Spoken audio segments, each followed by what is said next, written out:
వివేకానంద రెడ్డి హత్య గురించి ఇష్టం వచ్చినట్టు మాట్లాడుతున్నారని, మనిషి పుట్టుకైతే కొంచెమైనా విజ్ఞత విచక్షణ ఉండాలన్నారు కడప ఎంపీ వైఎస్ అవినాష్ రెడ్డి. అవినాష్ రెడ్డి వివేకాన్ని హత్య చేశారంటూ పీసీసీ అధ్యక్షురాలు షర్మిల చేసిన వ్యాఖ్యలను ఆమె విజ్ఞతకే వదిలేస్తున్నానన్నారు. హత్య విషయంలో మసిపూసి బూడిద జల్లుకుంటూ వెళ్తున్నారని, తుడుచుకుంటూ పోతే తిడుతూనే ఉంటారని ఆవేదన వ్యక్తం చేశారు. ఆ మాటలు వినడానికే చాలా భయంకరంగా ఉన్నాయన్న అవినాష్ రెడ్డి అసలు ఇలాంటి మాటల గురించి మాట్లాడటమే వేస్ట్ అన్నారు.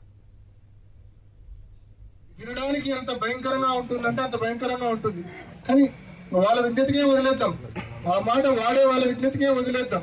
ఎందుకంటే పరిస్థితి ఎలా ఉంటుందంటే మొహానికి మసి పూస్తారు, లేకుంటే మీద బుడద వేస్తారు. నువ్వు కరుక్కో అంటారు, నువ్వు తుడుచుకో అంటారు. నువ్వు తుడుచుకుంటూ పోతే తిడుతూనే ఉంటారు. నీ విజ్ఞతకే వదిలేస్తున్నా, మాట్లాడే వాళ్ళ విజ్ఞతకే నేను వదిలేస్తా ఉన్నా.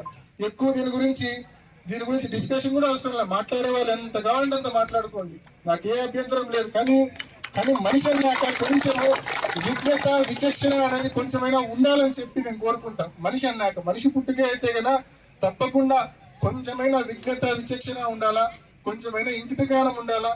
ఏది ఏమైనా మీ విజ్ఞతకి నేను వదిలేస్తా ఉన్నా అని చెప్పి వినడానికి ఎంత భయంకరంగా ఉంటుందంటే అంత భయంకరంగా ఉంటుంది. కానీ వాళ్ళ విజ్ఞతకే వదిలేద్దాం, ఆ మాట వాడే వాళ్ళ విజ్ఞతకే వదిలేద్దాం. ఎందుకంటే పరిస్థితి ఎలా ఉంటుందంటే మొహానికి మసి పూస్తారు, లేకుంటే మీద బుడద వేస్తారు. నువ్వు కరుక్కో అంటారు, నువ్వు తుడుచుకో అంటారు. నువ్వు తుడుచుకుంటూ పోతే తిడుతూనే ఉంటారు. నీ విజ్ఞతకే వదిలేస్తున్నా, మాట్లాడే వాళ్ళ విజ్ఞతకే నేను వదిలేస్తా ఉన్నా. ఎక్కువ దీని గురించి డిస్కషన్ కూడా అవసరం లేదు. మాట్లాడే వాళ్ళు ఎంత కావాలంటే అంత మాట్లాడుకోండి, నాకు ఏ అభ్యంతరం లేదు. కానీ మనిషి అన్నాక కొంచెము విజ్ఞత విచక్షణ అనేది కొంచెమైనా ఉండాలని చెప్పి నేను కోరుకుంటా. మనిషి అన్నాక, మనిషి పుట్టుకే అయితే కనుక తప్పకుండా కొంచెమైనా విజ్ఞత విచక్షణ ఉండాలా, కొంచెమైనా ఇంకిత జ్ఞానం ఉండాలా. ఏది ఏమైనా మీ విజ్ఞతకి నేను వదిలేస్తా ఉన్నా అని చెప్పి